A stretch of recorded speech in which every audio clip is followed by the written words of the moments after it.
Ron, where are you? Where is Ron right now? You done messed up, Ron! Ron here. Thanks for joining me, everybody, and welcome back to the channel. So this time, the person who done messed up is Scientology spokesman Tommy Davis. Now, we're talking about something that happened in the past because Tommy Davis, after having attempting to escape from Scientology several times, finally got his way out of there and is no longer in the Sea Org, is no longer a Scientology spokesman. But we have got to go back. We've got to dip into the archive a little bit here because I have to show you an interview that Tommy Davis did on national TV. That is, this interview is an example of the kind of things that would get Tommy into a lot of trouble with David Miscavige, because he essentially admits the truth of the OT3 Xenu story right on national TV. And I've never seen a Scientology spokesman inadvertently do this before. So I'm going to share this with you. We're going to watch it together. But first, let me show you. This is Tommy Davis in his present life. Tommy Davis still pretends like he's a Scientologist. If the media reaches out to him, he'll still say that he's a Scientologist. He's not really. Tommy Davis hates David Miscavige. He married a woman who's not even a Scientologist, which is extremely rare for anyone who actually is a Scientologist. So this is what he looks like closer to the president. We go back a little bit. You can see here. Oh, by the way, let's explain who Tommy Davis is, because he's more than just a Scientology or a former Scientology spokesperson. So Tommy Davis, second generation, born and raised Scientologist. His mother is actress Ann Archer. For most of Tommy's career in the Sea organization, he worked out of the president's office at the Celebrity Center and was essentially just a gopher for David Miscavige. He would be assigned to all sorts of special projects, whatever Miscavige wanted him to do, mostly things relating to Tom Cruise. Tommy Davis is part of the Tom Cruise lookalike club. He really is one of the biggest, I can't use that word this close to the beginning of a video or YouTube will ding me. Tommy is probably one of the most unpopular people I've ever known in the Sea organization. Unpopular as measured by his peers. He really is. It's hard to select the correct adjectives. Tommy is not a great person. And in this photo, you can see him looking very much like a henchman, while David Miscavige and while David Miscavige and Tom Cruise whisper sweet nothings into each other's ears at a public event. Okay, here you have Tommy Davis. This is on Tom Cruise's honeymoon. And you have Tommy Davis over here on the left. Guys, I have already made my cursor as big as a blind person would need it. And yet when I show it to you on this screen, it continues to be very small. So forgive me for that. All the way on the left here, you see Tommy Davis. On the center here, this guy scratching his head, that is Australian billionaire tycoon James Packer, who Tom Cruise managed to get into Scientology for a hot minute. And then over here on the right, you can see Tom Cruise and Katie Holmes in their very sweet honeymoon, where they seem to bring all of their friends and entourage with them. Not creepy at all. And then here we have this amazing interview that this has got to be, geez, it's got to be sometime around 2005. I'm not exactly sure. But okay, I got to share it with you guys in a way that will specifically allow me to share sound. So let's do that. Bada bing, bada boom. We're going to go full screen here. What you're talking about. All right, hang tight, Tommy. Calm down. All right. And let me see here, guys. All right. Looking good there. Let's watch this, because this is one of the funniest interviews I have ever seen given by a Scientology spokesperson. All right, guys, here we go. Buckle up. Familiar with the material. I think this is, at least according to L. Ron Hubbard's own words, and I quote, "The head of the Galactic Confederation, 76 planets around larger stars fizzle from here." I can stop you. Okay. I know what you're talking about. Okay. I promise not to stop this interview every 3 seconds. I really won't. I promise. But okay. If it is a high crime in Scientology to ever even discuss privately the confidential upper OT levels. It is a uber double, triple high crime to do so on national television. And yet what's not a high crime is to discuss things that are not the confidential upper OT levels.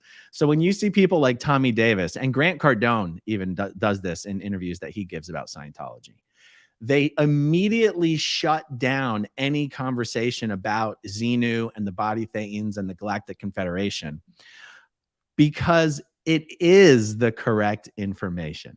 If it weren't the correct information, they would have no reason to immediately shut down the conversation. And so they sort of give the game away right at the outset. If the interview was just there talking about a bunch of BS that had nothing to do with it, the Scientology representative wouldn't care. You see what I mean? All right, let's keep going. I'm familiar with the material. I think what you're getting at is that the confidential scriptures of the church, or information that that is purportedly not open or isn't available, or these kinds of things. There are absolutely confidential scriptures in the Church of Scientology.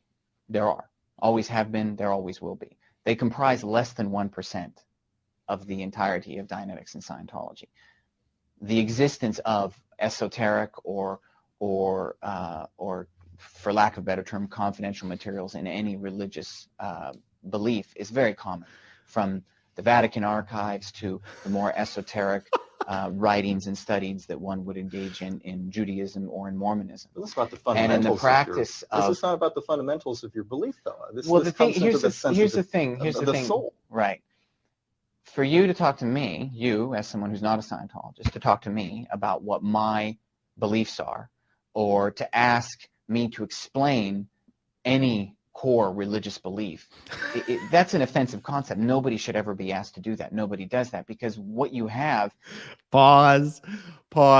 For you to ask me to explain anything about my religious beliefs is fundamentally offensive. Only a Scientology spokesperson who's been trained by David Miscavige on what to say could say something as stupid as that while acting as a spokesperson for Scientology.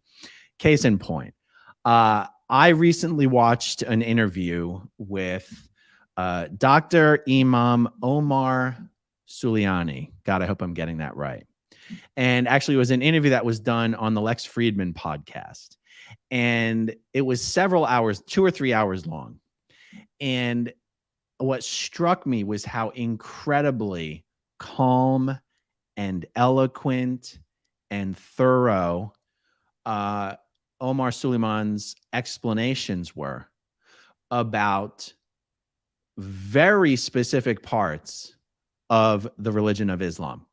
Like really nitty gritty stuff, even down to exactly how the prayers are done, when they're done, why they're done, stuff that was really kind of into the weeds, stuff that it wouldn't even come up in a normal interview about religious belief. And even some of the more controversial stuff that you would expect a Muslim imam to be asked about, words that I don't want to use because I feel like they'll set off alarms at YouTube land. You know, questions that a Muslim leader might be asked regarding certain events that took place in New York around 2001. Questions that on their face could be interpreted as offensive if that was your goal, if your goal was to be offended. And yet Omar Suleiman answered these questions with such grace and just such a calmness that you couldn't help but walk away from this interview having a heightened respect for him and the belief system he was representing. And you compare and contrast that to Tommy Davis. The interviewer couldn't get, six words out of a question, and Tommy Davis is just on like autopilot on a big monologue here about how deeply offended he is that anybody could ever ask him a question about Scientology. How dare you, sir? So Tommy really has no idea what he's doing, but he's practiced this little shtick in the mirror for probably 25 hours. And he probably doesn't even hear the words that are coming out of his mouth as he's saying them. But this continues to be pretty entertaining. So here we go. Which is very common in many religions. And see, this isn't a matter of church policy or what the church believes. This is a matter of the individual beliefs of Scientologists. Like practicing Scientologists know that they're engaged in a spiritual progression.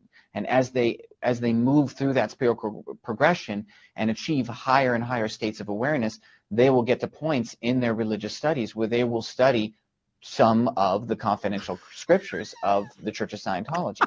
anyone can arrive to that point through the proper progression of the study of Dianetics and Scientology. And people do that. They do it all the time, every day.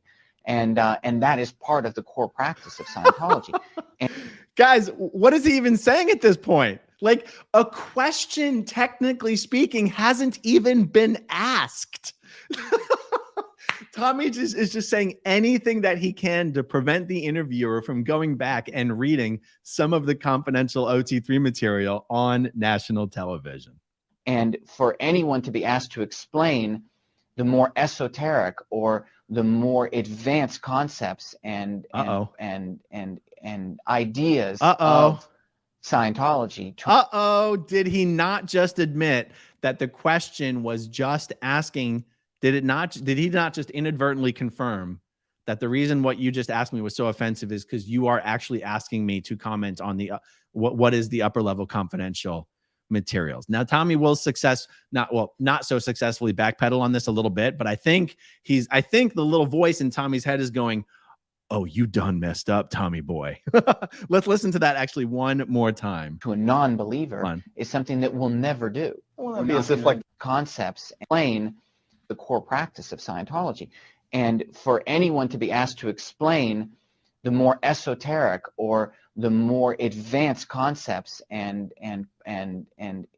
ideas of Scientology to a non-believer is something that we'll never do. Well, that'd be as if like the book, but wouldn't that be as if... Because with the phenomenon that occurs on the internet in particular, and with apostates and people who have left the church and now seek to destroy it or criticize it, is a twisting and a ridicule and a denigrating of the religious beliefs of Scientologists. And that's just something that really, it's bigoted, it's discriminatory. So this is actually really interesting, is that former Scientologists who have spoken about the first time they learned about the Xenu story and the body thetans and the thetan clusters and the Galactic Confederation on the OT3 story, it's actually a bit dishonest to say that they have all been ridiculing it or insulting it. It is Tommy who is inferring that into the statements, because Scientology, any person who tries to discuss their experience of doing OT3 and 4 and 5 and 7, Scientology will automatically project onto them these malicious intentions, right? But just talking about it isn't malicious. Scientology has to characterize it as malicious because, and by doing that, they are sort of admitting that this is the real material. Because in a Scientologist mind, what is malicious is discussing the real material. And it's interesting, they do try to imply every now and then that it's twisted and it's altered. If that's true, then why does every single former Scientologist who talks about the OT levels tell the exact same story? You have to wonder if any Scientologists who are still inside the bubble are still tricked by Scientology authorities denying that the OT material as given on the internet, on South Park, in Going Clear, in Scientology in the Aftermath, on my channel. Are Scientologists really still tricked by these Scientology officials claiming that that's not the real OT information? It seems unlikely. It seems like it would have to be impossible that they could still be being tricked on this, but you never know. All right, here we go. It's hateful, it's harmful, and it's disrespectful to anybody's religious beliefs. And like I said, nobody should be asked to explain it.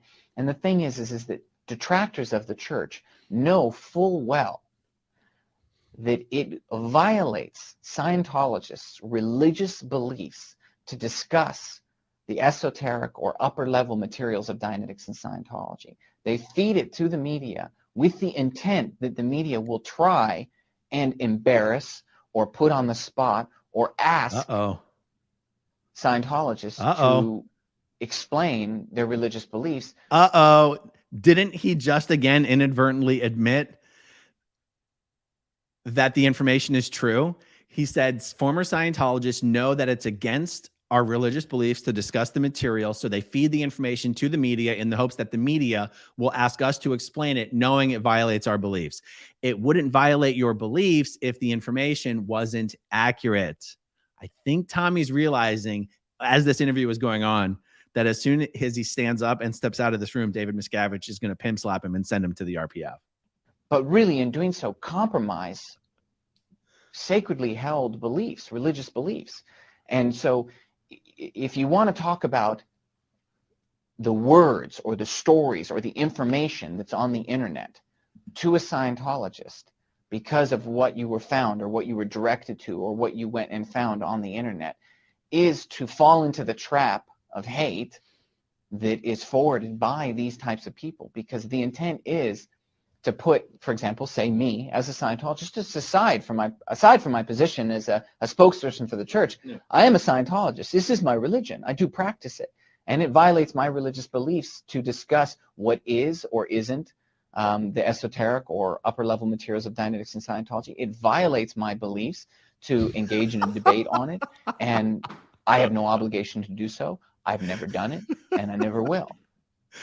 I just won't. And is that the reasoning for the cease and desist letters for just about everybody who has published these works, the esoteric works from Sunshine Press to... You wouldn't send cease and desist letters if the information being shared was just made up. You can't send a cease and desist letter saying, can you please stop sharing information that isn't OT3 and pretending to call it OT3? Anyhow, I think discount Justin Trudeau over here was way over his head the moment Miscavige assigned him the task of being a spokesperson. Tommy Davis has had absolutely no prior experience or no training whatsoever in media or PR or anything before Miscavige put him on this thankless task, which Miscavige only assigned discount Justin Trudeau to this task because Mike Rinder was in the hole at the international base. And Mike Rinder is the one who did have an incredible amount of experience dealing with the press. Tommy was doing this all for the first time, and that's why he keeps accidentally admitting the Xenu story. Google, I believe, has also been given cease and desist letters by Moxie and Coburn. That's the reasoning behind it. Correct? Absolutely. We have every right to defend our religious beliefs. We have every right to protect our materials and our scriptures and practice our religion the way that we see fit. It wouldn't be protection if it weren't the real information, Tommy. As individual Scientologists, like literally we could go to a church and talk to individual Scientologists who have studied the upper levels, or Scientologists who are on their way to studying the more esoteric materials in Scientology or the upper levels of Scientology. And they will tell you, if you took this book that you have here, which purportedly contains what has been stated to be upper level materials of Scientology, and tried to show it to a Scientologist and insist that he read it, he wouldn't want to. He'd tell you, just like I would. I wouldn't want to read it. I wouldn't be interested in it, because you know what? I'm not interested in somebody else's version of my religion or somebody else's idea of what my religion is, or something that somebody stole from the church that is legitimately church materials and is trying to show it to me for the only intent of knowingly violating my religious beliefs. So he just admitted that the OT information that's on the internet was published because it was actually stolen, which means it is the correct information. Never before this have I seen a Scientology representative actually admit that what's on the internet is true because it's stolen. Tommy. And knowingly violating how it is that I see fit to practice my religion. But arguably, isn't the reason why they are potentially wouldn't want to read it is because the book itself says that if you read it out of order, in effect, quote unquote, freewheeling, according to one of the pages, that physical harm will come of you. I believe it mentions pneumonia. There is an actual fear, a physical fear. Arguably, there is a physical cause and effect that saying that if you read this before you're ready for it, then physical harm will come of you. I've read, though arguably not understood, much of OTs 3 through 6. According to this, as I read it, I should have had some sort of kill switch turned on me, and I should have died of pneumonia. Why am I not dead yet? here we're going to the basic fundamental point that I'm trying to make, okay? What you're doing right now and what it is that you're saying to me is an intent to ridicule religious beliefs. That's really what we're talking about. And, Oh, Lord. And you're just forwarding an agenda of hate by people who, for whatever reasons, trying to understand bigotry, trying to understand hate. Hatred, bigotry. It is crazy, right? The interviewer is actually doing an excellent job. Like, really, kudos to him. He's even asking his questions in a way that I interpret like he's coming across genuine, not sarcastic, not even gotcha. The truth is, Scientology does tell its members, if you read the OT level information before you're ready to be exposed to that on Scientology's bridge, you will die of pneumonia. And in fact, Mark Headley, by the way, Mark Headley, if you're not subscribed to his channel on YouTube, go check that out. Mark Headley, Blown for Good. Mark Headley said that reading the OT material online and not dying the next day, or even getting sick, or even having a runny nose or an earache or anything, is actually one of the things that for him was like, oh, wow, this really was all BS. He tells this story because Mark, he famously escaped from the Sea Org. His wife, Claire, escaped from the Sea Org as well. She had already done the OT levels in Scientology, but Mark had not. And one night, Mark spent some time reading all the OT levels on the internet. And he's like, all right, well, I guess we'll see. We'll see if I make it through to the morning or if I die in my sleep. And he woke up the next morning and he felt great. And he was like, wow, it's all crap. So again, what was my point there? My point is the interview is just asking something that is actually a legitimately held belief by Scientologists, that if you read the information and you're not ready for it, you're going to die. He goes, I've read all the information. How come I'm not dead of pneumonia? Great question. Very offensive, though. You bigot. I mean, it's something man's been trying to understand for eons. It's illogical to the degree that it occurs, and it can occur so viciously. The fact of the matter is no member of any faith should ever be asked or required to explain to non-believers their religious beliefs. And anyone who insists that they do, anyone who insists that they interpret it or otherwise, I'm not going to do it. That has got to be the single stupidest thing I have ever heard a representative of a religious group say. No member of a religion should ever be asked to explain its beliefs to a non-member. Tommy, what in God's name do you think your job is if it's not to explain parts of Scientology? And yet realize this is where I say, like, to a certain degree, I think he kind of doesn't even realize what's coming out of his mouth as he says it. Because if you asked Tommy, if this interviewer had asked Tommy to explain a non-confidential part of Scientology, he would gladly do so. Tommy, explain a thetan to me. Explain the 8 dynamics. Explain the ARC triangle. What are the aims of Scientology? He would gladly tell you. The faux outrage is a reflection of the fact that there's these confidential levels. And this is where you go, Tommy's just not good at his job. Because Tommy's already acknowledged at the very beginning of the interview that Scientology has these confidential core things that are against the religious beliefs to discuss publicly. That's all he has to say. He doesn't have to go on a 15-minute tirade about it. He doesn't have to say, a generalization that's obviously an untruth of no religion should ever be asked to explain their beliefs ever to anyone. Whoa, Tommy, just stick with your original point. I'm happy to tell you, you could say, I'm happy to talk to you about anything in Scientology other than the upper level materials. And yet he doesn't. And that's how you know he's not even doing a good job. He's not thinking, he's not computing there rationally, blow by blow in the conversation. All he's doing is repeating what he's practiced saying either in a mirror or into a wall or to David Miscavige over and over and over again. I really kind of feel bad for him, but Tommy is such a shitty person that it's really hard to feel bad for him. But I do like seeing him squirm. I'm not going to lie. All right, let's see what else he does here. Even in the position that you put me in now, where you're there, you're holding something, you're reading it, you're telling me what it says, you're telling me what it's about. The whole point I'm trying to make is that I, as a Scientologist, let alone as someone who has worked for the church for half my life, I refuse to even engage in the debate because there is no debate. My religious beliefs are my religious beliefs. I'm not going to explain whether what you think they are my religious beliefs or aren't, because they're mine. They're mine to interpret. They're mine to understand. It's my choice to progress. You think he would just stop talking and ask for the next question? In Scientology to the degree that I choose. It's an individual Scientologist's choice to progress in Scientology as they see fit and to do what they want to do and learn what they want to learn and take what they want to take. One of the things L. Ron Hubbard said is and he defined get over it. Personal integrity this way, is that what's true for you is what you yourself observe to be true. In other words, it's only true if you yourself observe it to be true, and that's integrity. In other words, it's true based on your own observation. So it's not true because I say so. It's not true because it's written in a book by L. Ron Hubbard.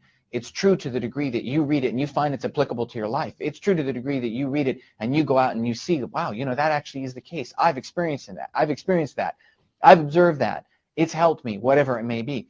That's how L. Ron Hubbard himself described integrity. So the progress of individual Scientologists in Dianetics and Scientology is a path of integrity. It's a path of discovery. And it's a path that the person travels of their own free will and of their own accord and takes from it what they wish to apply to their life and make themselves happier. And on that subject, you know, the fact of the matter is there's millions of Scientologists the world over. They're happy because of it. They tell other people about it. The interviewer is literally trying to move on. And Tommy, oh my God, this is hard. This is hard. 7,700 churches, missions, and groups in 164 countries.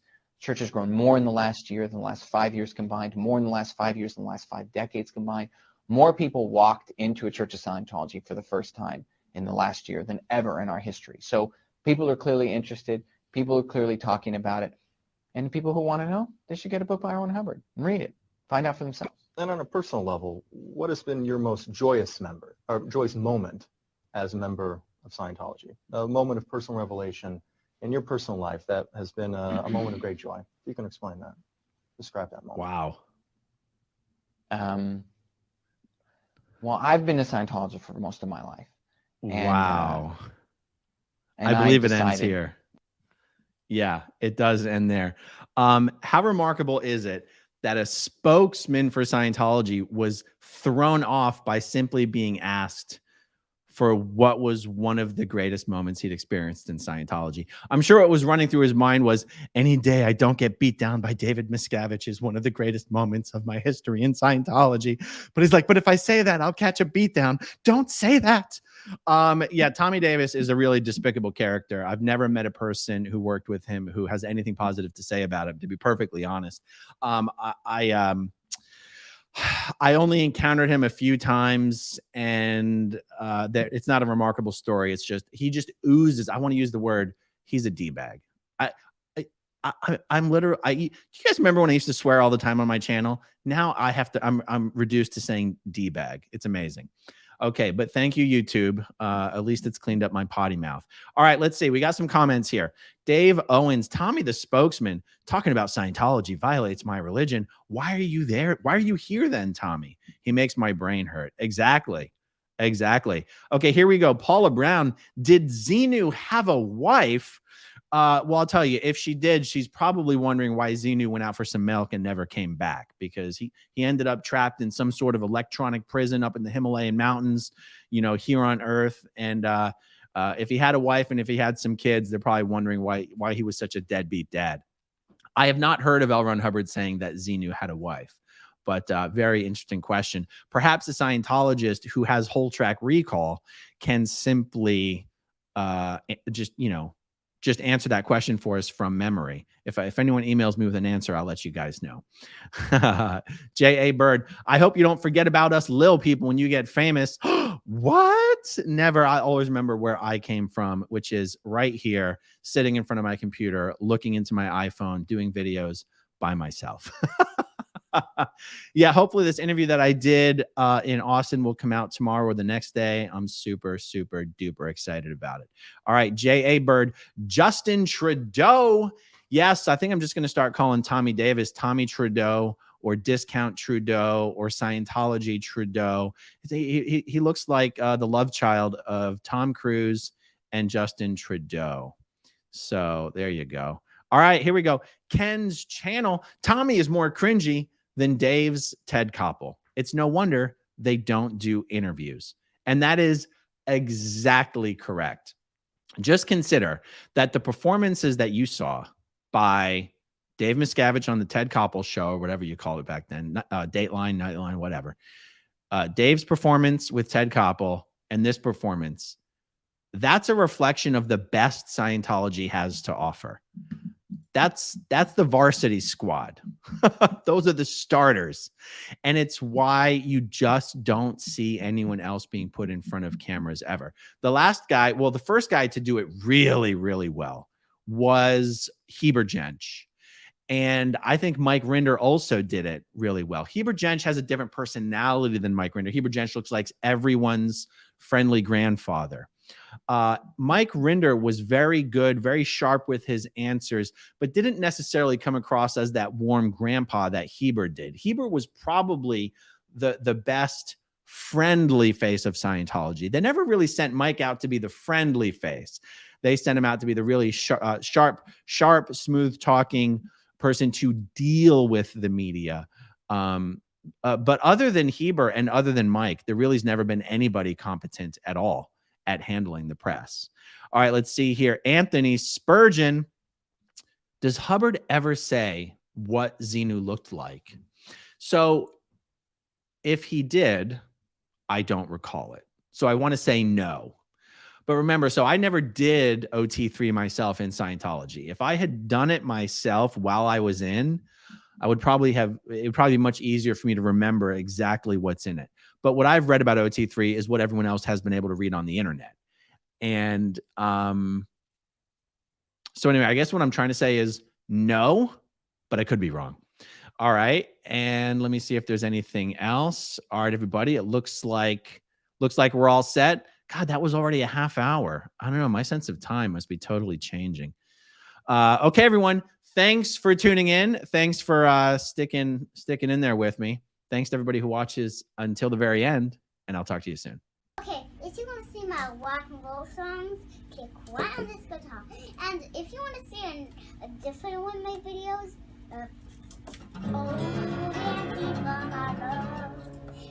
then you could click right inside here. If you have subscribed or not, subscribe